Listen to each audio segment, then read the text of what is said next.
News just coming in. U.S. President Donald Trump continued his verbal attack on Pakistan by hailing Senator Rand Paul's plan to introduce a bill seeking to stop aid to Pakistan. On Twitter, President Trump said, and I quote, "Good idea, Rand," unquote, after Paul posted a video explaining why the United States of America was introducing a bill to end aid to Pakistan in the coming days. Paul Rand had said that the bill will take the money that would have gone to Pakistan and put it in an infrastructure fund to build roads and bridges back in America. So that's the latest. A day after the announcement made by the senator, you have President Trump also backing him, saying it's a good idea.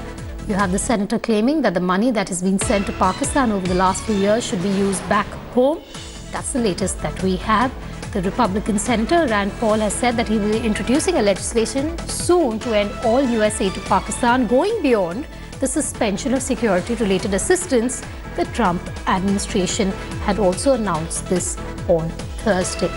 Pakistan clearly will be feeling the pressure after this announcement, and once this bill is taken to the senators to go ahead and decide on the voting.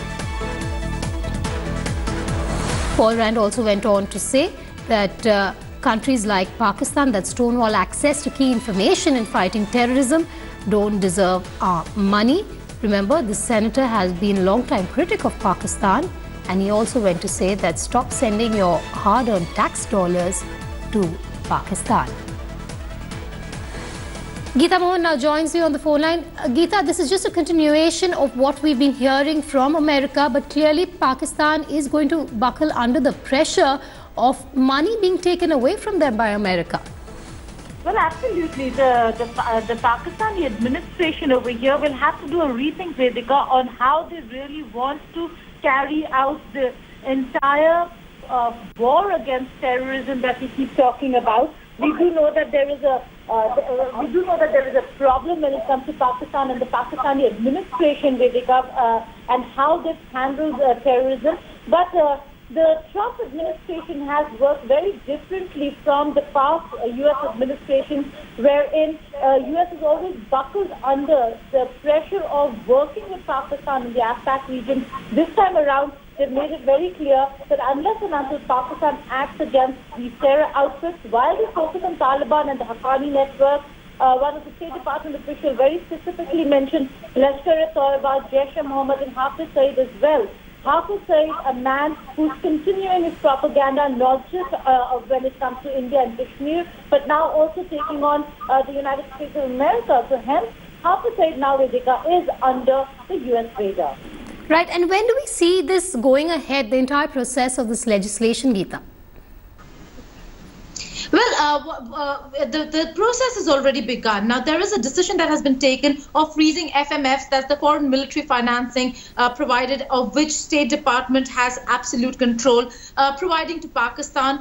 There is a lot of money that the United States of America has to pay Pakistan and owes to Pakistan when it comes to the counter-terror efforts and the bills that have been sent from Pakistan, Vedika, to the United States of America. All that for now has been frozen, but there is a caveat there that the decision is reversible, which means if they see intent and action from Pakistan end, then there could be a reversal of this decision. All right, Geeta, we'll keep coming back to you for more, but that's the latest. You have the U.S. President now coming out and backing his senator as far as that legislation is concerned. Geeta is still on the phone line with us. Geeta, if I can come back to you for a moment, what would this really mean for Pakistan in the coming days?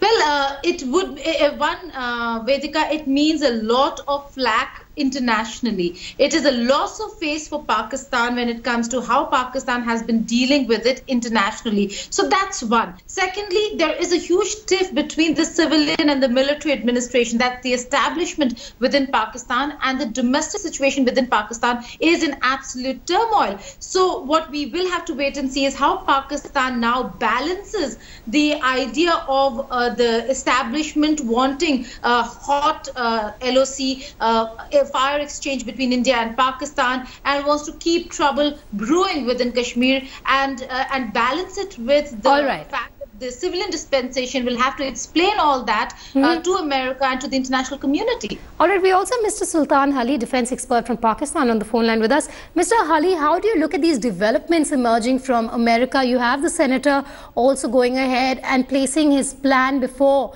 the people. You have the U.S. President coming out and supporting his move to cut all aid to Pakistan.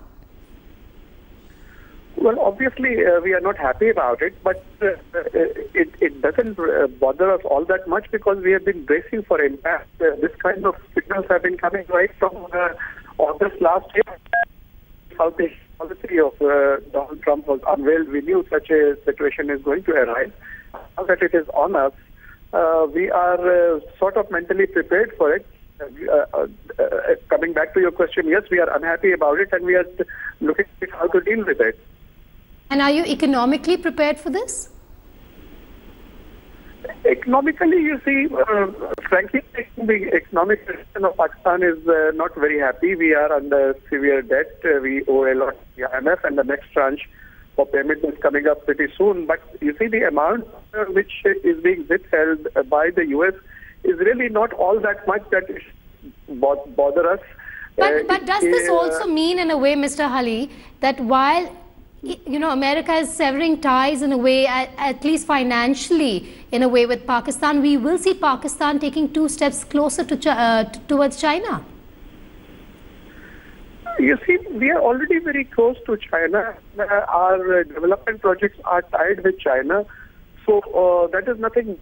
In 2015, we signed this agreement for the China-Pakistan Economic Corridor, and those development projects are very much the early harvest ones are already, they have seen fruition, and the mid-term plans will be ready by 2020, the long-term by 2030.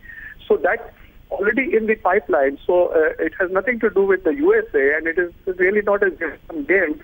The only thing is that we did not want any hostility with the USA, but it appears that these actions which are being taken are not very welcome, and we are concerned. Right, thank you so much for speaking with us, Mr. Ali. Thanks for watching the video. For more such news and updates, please like, share and subscribe to India Today. Also check out our other great videos from our channel. We know you will love to.